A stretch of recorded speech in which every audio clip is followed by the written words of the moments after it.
जी, बग्गा जी ठीक कह रहे हैं आप। अनिल भाई, बग्गा जी ने जो बात कही है, हो सकता है आप उससे, चूंकि आपके वैचारिक रूप से आप अलग बात करेंगे, तो मोदी जी कह रहे हैं कि पिछले 10 साल में मोदी जी 18-18 घंटे काम कर रहे हैं। वो जनता के लिए काम कर रहे हैं, गरीबों के लिए काम कर रहे हैं, और अब जो काम उन्होंने किया है उसका अपना रिपोर्ट कार्ड लेके वो चुनाव में लोगों के बीच में जा रहे हैं।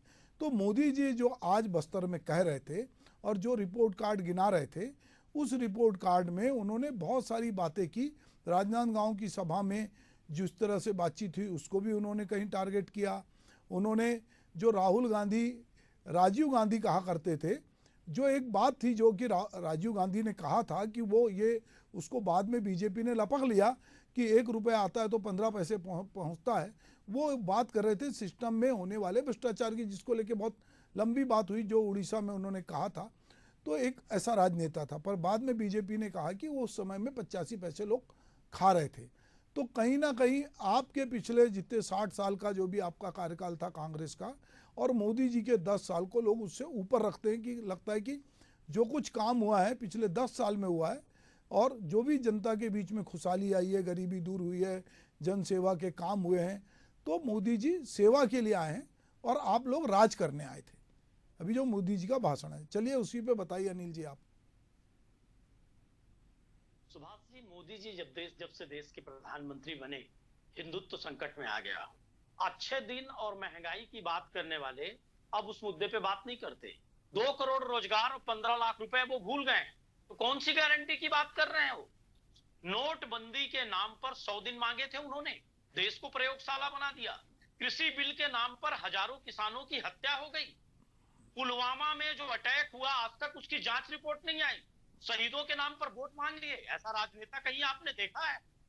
कहीं जाति और धर्म के नाम पर आज देश सुलग रहा है, तो सिर्फ उसका सबसे बड़ा श्रेय सीधे मोदी जी को जाता है। और भ्रष्टाचार की बात करते हो, निश्चित रूप से राजीव जी ने भ्रष्टाचार पर जो केंद्रित किया राजनीति को। राजीव जी ने कहा कि यहां से जब 1 रुपए निकलता है, 15 पैसे हितग्राही तक क्यों जाता है, हमको उस सिस्टम में जाना होगा। राजीव जी से लेकर मनमोहन सिंह तक सभी प्रधानमंत्रियों ने काम किया। हम तो इनके पुरोधाओं को गाली नहीं देते। जब मोदी जी सारा काम बिगड़ने लगता है, तो नेहरू, इंदिरा, महात्मा गांधी सारे पुरोधाओं को गाली बकना शुरू कर देते हैं। इनके कारण समस्या, साहब मैंने तो कुछ किया नहीं, मैंने तो अडानी का खजाना भरा ही नहीं है।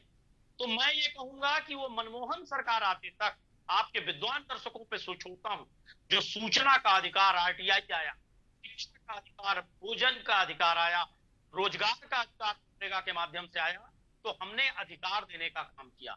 इन्होंने, अंग्रेजों ने रोलेट एक्ट दिया था, इन्होंने पीएमएलए एक्ट दिया है ईडी के माध्यम से, और कोर्ट को यह बात दिया है कि साहब जब तक ट्रायल नहीं होगा आप जमानत नहीं दे सकते, चाहे हम शरीफ से शरीफ आदमी को उठा के जेल में डाल दें। तो पीएमएलए एक्ट ये एक्ट देते हैं, हम अधिकार देते हैं।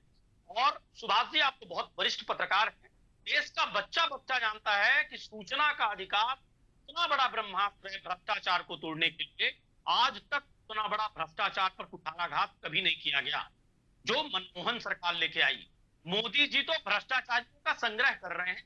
ईडी, सीबीआई, आईटी के माध्यम से उन पर छापेमारी करना, 2-3 दिन में उनको भाजपा ज्वाइन कराना, जिन जो ज्यादा सहनशील है वो 2-3-4 महीने में आ जाते हैं, नहीं तो जेल में डाल देना, उसका चरित्र हनन करना। आज देश का बच्चा बच्चा जानता है कि चाहे केंद्रीय एजेंसियां हो, चाहे संवैधानिक संस्थाओं हो, सभी की विश्वसनीयता पर सवाल खड़ा हो गया है। आज जिस तरह से देश चल रहा है, लोकतंत्र खतरे में है। कि जनता इस बार भाजपा वर्सेस जनता का वोट कर रही है।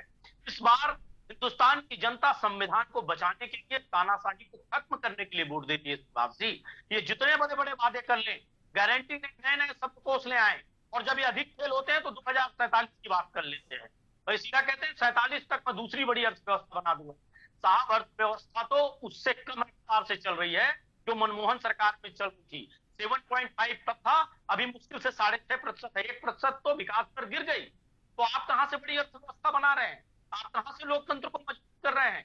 अदानी का खजाना बनना, 2-3 उद्योगपति बनाना, किसानों को कंगाल करना, कृषि उपकरणों पर जीएसटी लगाना, लगातार हर दिन 15 से 20 किसानों को क्या, ये कहां से किया साइनिंग और इनका बड़ा नारा आ जाता है? आप क्यों मोदी जी में तब अच्छे दिनों की बात नहीं करते? क्यों 400 रुपए का सिलेंडर इनको महंगा लगता था और 1200 रुपए में अब बेच रहे हैं? पेट्रोल डीजल 30 रुपए कहने वाले 100 रुपए पहुंचा दिए। तो क्या देश की जनता इन मुद्दों को नहीं जानती? जानती है।